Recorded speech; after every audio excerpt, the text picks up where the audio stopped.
नमस्कार शिक्षक मित्रांनो, आज आपण इयत्ता 2री ते 5वीच्या विद्यार्थ्यांकरिता निपुण महाराष्ट्र अभियान कृती कार्यक्रमाअंतर्गत गणित विषयाचे संख्याज्ञान कौशल्य विकसित करण्यासाठी आणि अपेक्षित अध्ययनस्तर गाठण्यासाठी काही कृतींची मालिका घेऊन आलेलो आहोत। तर आपला पहिला अध्ययनस्तर आहे ज्या मुलांना 0 ते 9 अंक क्रमाने म्हणता येत नाही, तर अशा मुलांसाठी आपण एक कृती बघणार आहोत। त्या कृतीचं नाव आहे संख्या शोधा। ही एक मजेदार कृती आहे। ही कृती करताना मुलांना खूप आनंद येणार आहे आणि विद्यार्थी खेळातून शिकणार आहे। चला तर मग बघूया संख्या शोधा ही कृती कशी करायची ते। तर संख्या शोधा ही कृती करताना सुरुवातीला आपल्याला काही साहित्य लागतील आहे, ज्यामध्ये 0 ते 9 अंक कार्ड लागणार आहेत। त्यानंतर ते अंक कार्ड ठेवायला आपल्याला 2 टोपला लागणार आहेत। आपल्याला 0 ते अंक कार्डाचे 2 संच लागतील आहे आणि खळू आणि फळा लागेल आहे। आणि आपण सुरुवातीला काय करायचं आहे तर टेबलावर किंवा फरशीवर, वर्गातल्या फरशीवर 10 चौकोन आखून घ्यायचे आहे, ज्यामध्ये आपल्याला ते अंक कार्ड ठेवायचे आहेत। तर अशा प्रकारे आपल्याला ही कृतीची पूर्वतयारी करून घ्यायची आहे। यानंतर आपण कृतीला सुरुवात करूया। तर आपण एका टोपलीतून एक एक अंक कार्ड काढायचा आहे, मुलांना तो दाखवायचा आहे आणि विचारायचं आहे की हा कोणता अंक कार्ड आहे।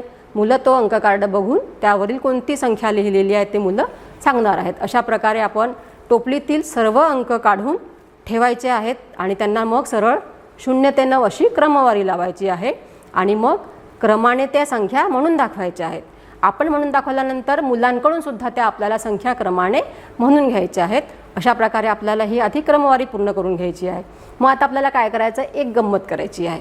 आता आपण त्या क्रमवारी जी लावली आहे त्यामधून एक अंक कार्ड काढून बाजूला ठेवून द्यायचा आहे। मुलांना तो दाखवायचा नाही आहे। आपल्याकडे अजून एक टोपलीमध्ये अंक कार्डाचा संच आहे। मग मुलं काय करतील, एका मुलाला आपण बोलवलं समोर, त्या मुलाला विचारू आपण की इथला कुठला अंक गायब आहे, कुठली संख्या गायब आहे ती तुला शोधायची आहे। आपल्याकडे एक टोपलीमध्ये अंक कार्डाचा संच आहेच, तिथून ते मुलं तो अंक कार्ड काढून तिथे लावणार आणि सांगणार की इथे उदाहरणार्थ 2चा अंक कार्ड मिसिंग असेल तर तो सांगेल मुलगा की 2 हा अंक मिसिंग आहे, गायब आहे, आणि मग तो टोपलीतून 2चं अंक कार्ड काढेल आणि तिथे चौकोनामध्ये आणून ठेवेल। अशा प्रकारे प्रत्येक वेळी वेगवेगळा अंक कार्ड काढायचा आहे आणि दुसऱ्या मुलांना एकाच मुलाला नाही तर प्रत्येक वेळी वेगवेगळ्या मुलांना ही संधी द्यायची आहे आणि वर्गातील सर्व मुलांकडून ही आपल्याला कृती करून घ्यायची आहे। अशा प्रकारे आपल्याला ही कृती करायची आहे। मग आता आपल्याला प्रथम आपण एकच अंक काढलेला होता बाजूला। आता काय करायचं, आपल्याला अदले मधले अंक बाजूला काढायचे आहे किंवा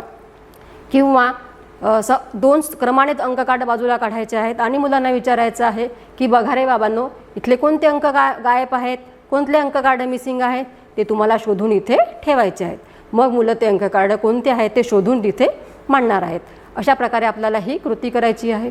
आता या कृतीचा आपण विस्तार देखील करू शकतो। आपल्याकडे आपल्या वर्गातील विद्यार्थ्यांना आपण 2 गटामध्ये विभाजित करायचं आहे आणि दोन्ही गटांच्या समोर चौकोनामध्ये 10-10 चौकोन आखून घ्यायचे आहेत आणि प्रत्येक गटाला 10-10, आपल्याकडे 0 ते 9 अंक कार्डाचे 2 संच आहेतच, तर ते 2 संच त्या मुलांना वाटून द्यायचे आहेत। त्याच्यातले काही अंक कार्ड चौकोनात ठेवायचे आहेत आणि मधले अंक मिसिंग ठेवायचे आहेत। मग त्यांना सांगायचं आहे की मी शिट्टी वाजवताच तुम्हाला जे मधले अंक मिसिंग आहेत ते तुम्हाला तिथे अंक कार्ड ठेवायचे आहेत। जो गट अचूक आणि जलद गतीने क्रमवारी पूर्ण करेल, ते संख्या अंक कार्ड तिथे मांडेल, तो गट विजयी होणार आहे। अशा प्रकारे आपल्याला ही कृती घ्यायची आहे।